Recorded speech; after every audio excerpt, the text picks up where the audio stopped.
हुआ था। मेरे पापा मेरे पैदा होने से पहले बहुत ज्यादा खुश थे, यहाँ तक उन्होंने देखभाल के लिए अमेरिका से नर्स बुलाई थी। लेकिन जैसे ही मैं पैदा हुआ, मेरे पापा जो हमेशा हंसते रहते थे, मुझे देखते से वो गुस्सा हो गए, क्योंकि मेरी जो आंखें थी उनसे मैच नहीं हो रही थी। उनको लगा था कि मेरी भी आंखें उनकी तरह सुंदर सुंदर होगी, लेकिन पता नहीं क्या केमिकल लोचा हुआ और मैं बदसूरत पैदा हो गया। मुझे देखकर मेरा बाप गुस्सा हो गया और नर्स को बोला कि उसको कचरे के डब्बे में फेंक दो। अरे नर्स, ये क्या पैदा हो गया? अच्छी, इसको जल्दी से मेरे आंखों के सामने से ले जाओ। मैं इसकी शक्ल 1 मिनट के भी बर्दाश्त नहीं कर सकता। उसके बाद कैरी मुझे कचरे के डब्बे में फेंक दिया गया और मेरे साथ बहुत बुरा हुआ और एकदम से मेरी पूरी की पूरी जिंदगी बदल गई। डाल गया था, इसलिए मैं उस रात पहुंच गया कब्रिस्तान, क्योंकि बहुत तेज बारिश हो रही थी और कब्रिस्तान में एक छत थी जिसके अंदर मैंने सोचा कि मैं रात बिताऊंगा। लेकिन मुझे बहुत डर लग रहा था, क्योंकि आसपास बहुत सारी कब्रें थी। फिर मुझे बहुत ज्यादा नींद आने लगी, तो कब्र के अंदर एक बेड लगा था, तो मैं उसके अंदर जाके सो गया। फिर कैरी मैंने पूरी रात उस कब्र में उस कंकाल के साथ बिताई। लिटरली मैंने 2 बार अपना बिस्तर गीला कर दिया था डर के मारे। फिर उसके बाद सुबह होते से मैं भागा फटाफट से।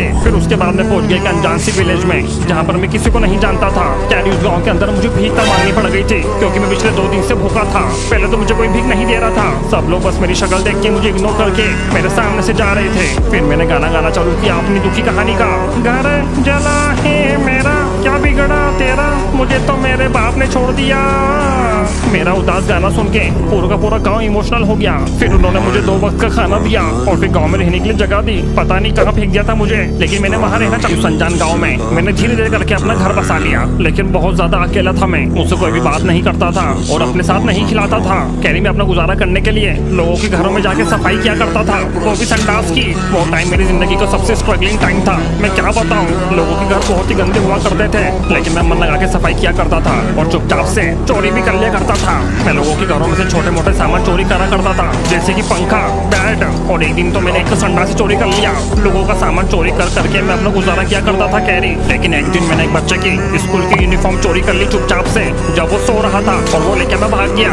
और उस दिन मैंने डिसाइड किया कि वो यूनिफॉर्म पहनकर दूरबीन स्कूल जाएगा और बनेगा बड़ा IAS ऑफिसर, ताकि मुझे घर घर चोरी ना करना पड़े। और मैं अपनी जिंदगी कहानी मेरी स्कूल की पहले दिन की, जब मैं बस से पहुंच जाता हूँ स्कूल कैसे ना कैसे करके, मुझे लगा था कि स्कूल जाने के बाद मैं बहुत बड़ा आदमी बन जाऊंगा। मैंने ठान लिया था कि मैं मन लगा के पढ़ाई करूंगा। लेकिन पहले दिन मेरी पिटाई कर दी गई। स्कूल की पुलिस ने मुझे बहुत मारा, क्योंकि उनको मेरी शक्ल पसंद नहीं आई। और फिर मेरी धुलाई करने के बाद मेरी किताबें संडास के अंदर फेंक दी, यहाँ तक कि मेरा स्कूल बैग भी फेंक दिया। लेकिन उसके बाद मैं जैसे ही क्लास के अंदर पहुंचता हूँ, टीचर मेरे पे गुस्सा हो जाती है। कहाँ थे तुम और तुम्हारे में से बदबू क्यों आ रही है? मैं उनको बताता हूँ कि पुलिस ने मुझे मारा और मेरी किताबें संडास में फेंक दी, पर वो टीचर पता नहीं क्यों मेरे पे यकीन नहीं करती और मुझे मार मार के भगा देती है। मैं चुपचाप से क्लास छोड़ के चले जाता हूँ और मैं खुद को कोसता हूँ कि मैंने पैदा होकर गलती क्यों कर दी। लेकिन तभी मुझे आवाज आती है कि बचाओ।